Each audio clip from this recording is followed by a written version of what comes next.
Welcome to the Lightning Round, brought to you by Moviga. I'm Lee with your weekly source for all things movies, video games, and more. Now grab your ponchos and let's catch up on this week's news. Helldivers 2 overtakes God of War to become Sony's biggest Steam launch. This is not surprising news. The Helldivers sequel makes the switch from top-down RTS to third-person chaotic PvE shooter, and it is quite the success story. I downloaded this game the day after launch, and it is the most fun I have had for $40 on a game since the NES. Look it up, that's how long it's been since games were below $50. But seriously, this extremely self-aware robot bug shooter is the chaotic answer we always wanted to the question, what if Starship Troopers had a really fun knockoff game? Don't lie, you know you've asked that question before.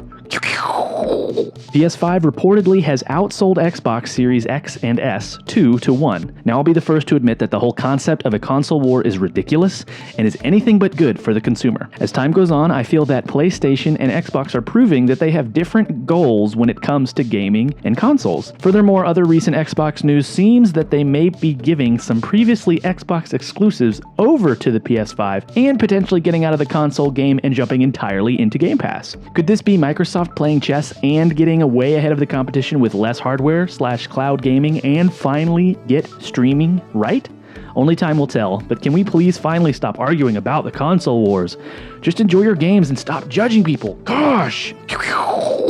With the recent business moves, Crunchyroll will fully absorb Funimation, but will not allow digital purchases from Funimation to transfer over to Crunchyroll. Obviously, this means very bad things for those with purchases and has caused an increasingly urgent discussion on digital rights and ownership therein. This absolutely proves that convenience of streaming may not be the best thing. Own physical copies or ensure that which you do own digitally is local, people. This also brings up an interesting perspective for the debate of digital piracy.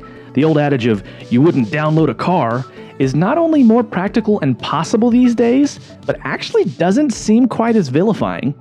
Which is a perfect segue for our last bit of news.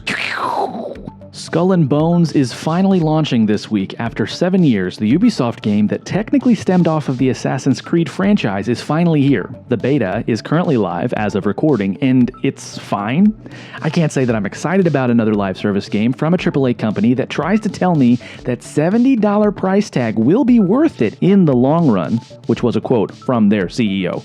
With so many of these indie studios putting out incredible games at lower prices and this extended development timeline / delay schedule that has been Skull and Bones, I guess we'll see how it plays out. But full disclosure, I doubt I will be buying this game.